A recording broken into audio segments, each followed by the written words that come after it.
On my near left, we have Mr. Mathew Herbert Orlando, who is joining this incredible panel. Mr. Mathew is a lawyer by profession, a real estate consultant, a husband, and a proud father of 3.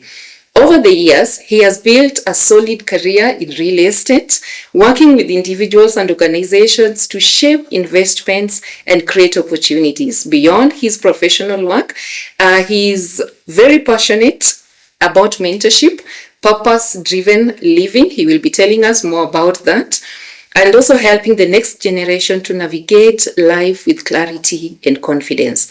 Mathew brings his own unique voice and perspective to this table of trailblazers, and we are excited to hear more about the journey as the conversation unfolds. We begin with Mr. Mathew, who is just seated next to me. Mathew, if you could describe yourself in 3 words, kindly tell our audience, what words will they be? Thank you, Damakrin. That's amazing that you have chosen to start with me.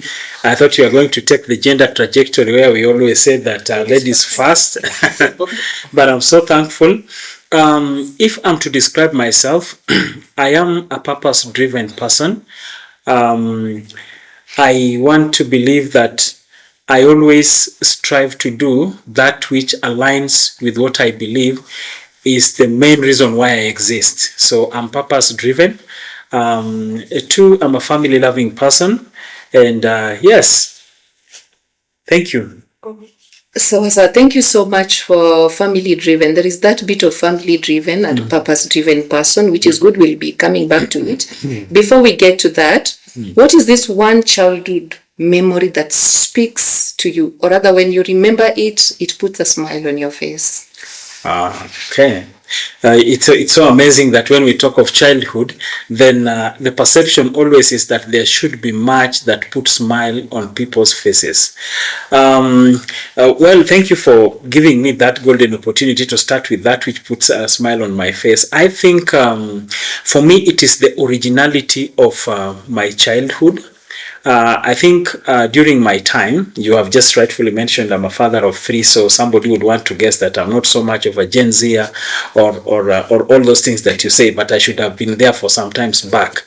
But what really puts a smile on my face is the originality of life, the originality of my childhood.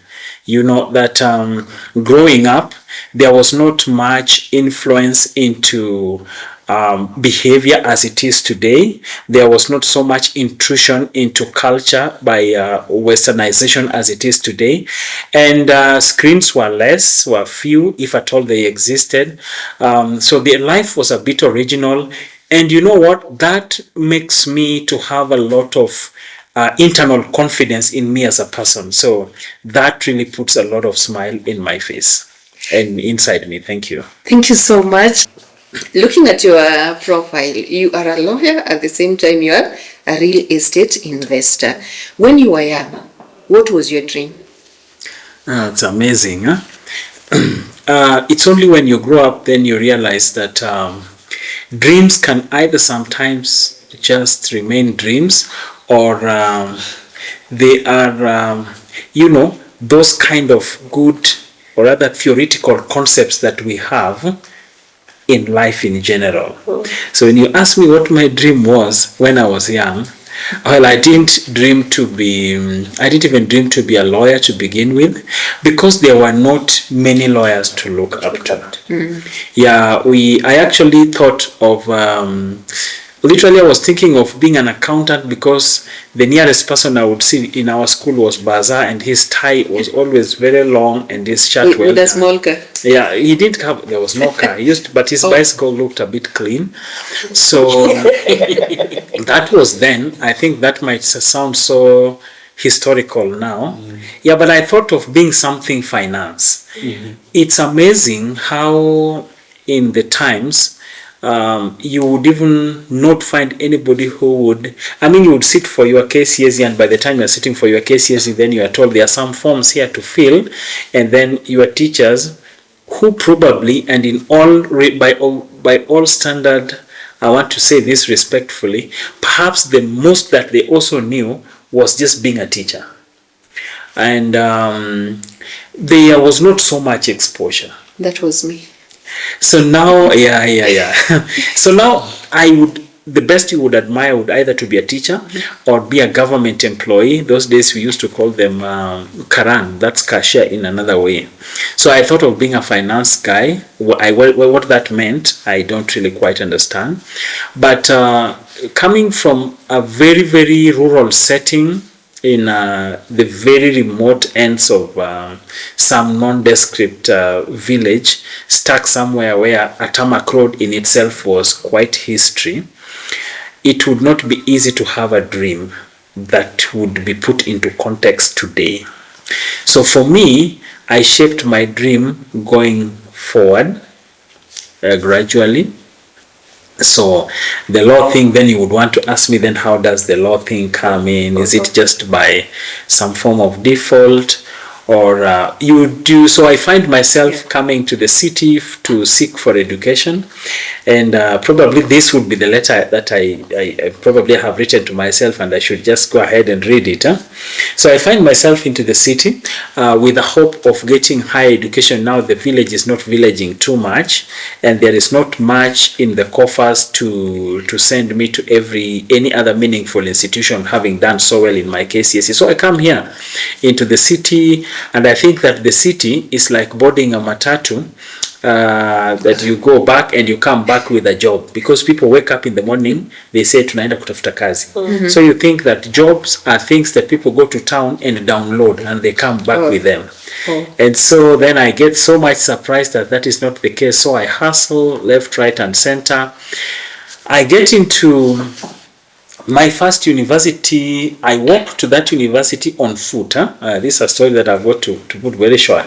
I walk on foot to that university at the far ends of somewhere in Rongai to try and get my admission, because I left home knowing that I would come here and find a scholarship through some church organization. Then I find that it's not easy. But one thing that I like that day that made me now shape my my vision is when I got in and I sat in the panel. You know, having walked from some area in Eastlands and you're reaching Rongai and you're entering Nazarene University, and then you are there, and then you are interviewed with people who are smelling fresh colognes, and you're parking cars outside there. Then you are told that, young man, we have considered you. Wow. And milestone, eh? It's a big milestone. So then from there I see people coming out, you know, well dressed and talking in a very logical sense. Then so there I start shaping my dream. And one of my uncles one day told me that the way you speak so well, you could be a lawyer. So then I hustle my way, then I enroll, then I study, then I'm here. So that's how I shape my way. You know, it's not to downplay the fact that today parents work so hard to take their kids to institution. I'm really moved by Winnie's story. Yes. And I really thank her for having parents like that who really, by that time, had got much focus on how to take their kids to school. For me, by that time, I think I was already parentless, yeah? But then you now hustle to teach yourself. So I hustle, do many things, then I get to where I am today, you know, with a beautiful wife and a beautiful family, and you know, and a career ongoing. What I mean to say is that for me, if there is one thing I would ever would have wanted to tell my younger self, is how to find purpose early in life. Sorry to interject. Before you go into what you want to tell your younger self. Yes. And to our viewers, we are seated here with the letters we wrote to ourselves. And straight away, I would love to give Mr. Herbert the opportunity just to read for us that letter before he says it or before he speaks about it. So could you kindly go ahead and read for us? Okay. In mind, we have a Gen Z outside there, someone watching and is waiting to listen to. Yes. I came with my letter. I don't know where my my iPhone is where where I come from. You have such letters, you carry them in an iPhone. Sorry to say. The people from the lake. Guys, I wrote this letter to myself. Fresh from the village into the city, you came. That's my younger self. In search of education, no networks, no skills. Just faith in God and the Queen's language on your lips. That's what I was mad with. You thought Nairobi worked like a bus stop where you wake up, go to town, come back with a job. So you tried, you served, you failed, you stood up, tried again. What you missed was guidance, the right networks, the right maps. But here I stand, a father of 3, a lawyer, husband, yes, and a real estate man. Proof that faith and grit still carry weight. To the young listening, don't fear zero. Zero is the canvas. Seek mentors, gain skills, build bridges. Purpose isn't downloaded, it's discovered. And yes, you'll fail, but failing forward is still moving. Thank you so much. That's the letter to the younger me. Wow. So clearly you heard from his letter. During their time, there were no internet, there were no phones, but here we are. And again, just not that I'm so much into your story, but one more thing. You mentioned somewhere in your letter that you served, you failed, you stood again. Okay. Was it just the nature of who you are to keep on going even when it's hard? Or did you have someone who walked you the journey and kept on inspiring you or encouraging you, reassuring you to keep going? Thank you so much, Damakling, for that question. The first part is no, I didn't quite have someone who was holding my hand and to keep me going. No. It is resilience. There is a given form of resilience that you yield when you realize that it is the only thing that you have left. Basically, to come where I am today, which for me, I don't consider so much of at the epitome of what I would want. Because in real sense, I should be flying to nations. For me, that's the bigger dream. I should be speaking in more bigger rostrums and also helping people globally to understand what we are saying, and that's why this platform is very nice. 100%. So we would really want to see this going globally.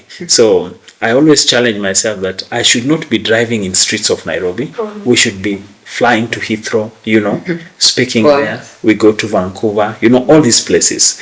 So, but this is a good place to start. So for me, I did not quite have a guide.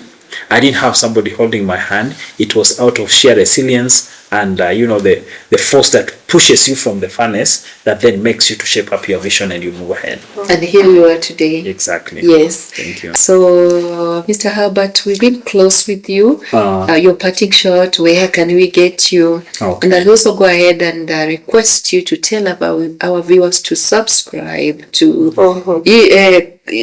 share, do the necessary. All right. As we grow together. Such an honor. Thank you, Damakling. It has been such a great pleasure having this able team. My parting shot to those people who have cared to listen to us today, and I know you are there in your numbers. Always find your purpose in life.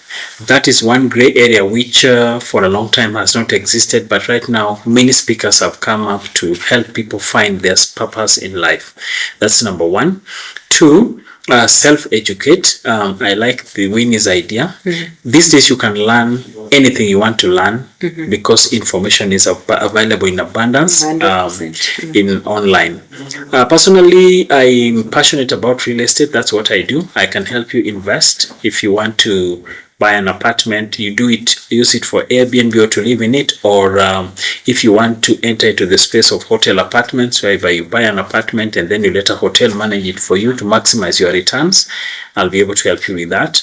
Alternative investments, be they money market funds, or just the whole area of managing your funds, we can still be able to talk with you. Currently, I'm doing a blog called the Justice Digest. I'm just trying to make people know how justice interacts with the society, or where the law and the society come to intersect, so that the law doesn't just remain the thing for the courtrooms and for the judges, but it informs our daily living. So I'm not much into many platforms, but I'm putting my feet slowly into TikTok, and I'm also in Instagram as Mathew Herbert, but you can find me in LinkedIn as Mathew Herbert as well, and read my blogs over there.